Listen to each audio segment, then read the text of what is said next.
Hi, my name is Jim Tourtsakis of ReturnToYourTruth.com, and in this short presentation I'm going to show you the lie, the big lie. And here it is here, the lie map. Now the lie map is actually an abbreviated acronym for locked in and associated with events. And you're about to see the specifics of what stands in the way between where you are now and where you want to be in terms of goals, milestones, what you want to manifest, freedom, abundance, relationships, attracting that love, etc. To get to where you want to go, a lot of your focus, if not most of it, actually has to be inwards. And one of the tricks, or should I say secrets, to manifesting or achieving the kind of life that you really want is actually returning back or much closer to who you really are and familiarizing yourself with who you really are. Because primary reality, what manifests everything out there, is within. Secondary reality is without. So that's a critical fundamental. Let's get into it. And here, what you see here in this mind map is called the big lie. And this is pretty much sums up reasonably well of what's really in the way, or what's causing whatever unhappiness, pain, or discomfort that you've experiencing. And it explains, you're going to find out why things keep on repeating, why you tend to continue to attract the same kind of partner or the same kind of boss, and why things, when they start looking good, why things all of a sudden collapse, or there's sabotage from somewhere and the rug gets pulled from underneath you. Now, to keep things comprehensive but well-rounded, holistic, and simple at the same time, easy to understand, I've broken this off onto two general branches. On the left, you'll see non-traumatic traumas or non-traumatic wounding. And on the right, you have traumatic wounding, physical or emotional traumas themselves. Now, one of the most common examples of a non-traumatic trauma is simply not living or being in line with your soul and who you really are. That's a form of wounding to your soul because it's not honoring who you really are. So if you look at the amber box just above that, you'll see soul fragment, which is you still identifying with that duress state or event or lifetime, which is a false sense of self, a false persona.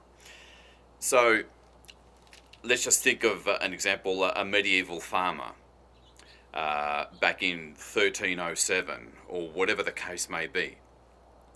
And you're still there believing that soul fragment, which is a part of you, it's still there believing that you're nothing more than a destitute farmer with the beliefs of that time from that upbringing. And so if you look up at the next box above that, the purple one, where it says soul gateway, which is the gap between your soul fragment and your soul, because your soul has kind of moved on. And it does sometimes leave damage to the soul, the trauma, kind of like a little tear. Darkness enters through that crack, if you can call it that, and gets into your current lifetime and manipulates things against your free will choice. Because we're accustomed to living life in a linear way in terms of time, you may hear the terms karmic loops or karmic imprints, and they need to be cleared as well so that they don't keep on repeating.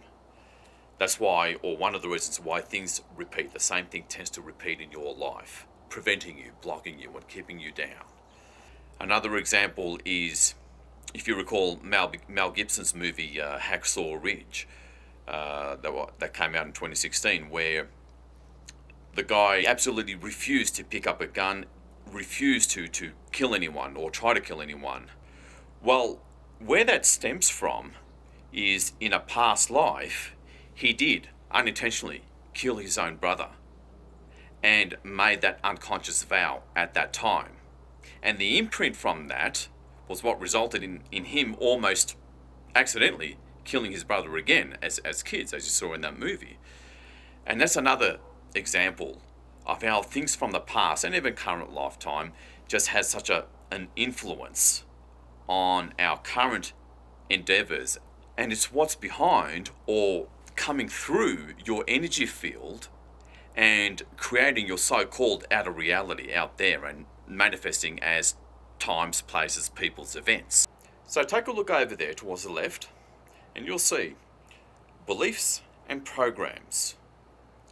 And obviously there's things that we just acquire in each lifetime, in each upbringing, indoctrinations, what we're told is true, etc. And off to the right there, you'll see false personas. The blacksmith. You thought you were an accountant or the president of a company or a janitor or choose your occupation. So a piece of you still believes it is that false identity, that medieval farmer, when that is not who you are. That's actually a form of wounding. It's a false belief because it's a false persona, it's a false sense of self, where you believed it was righteous and spiritual to be poor.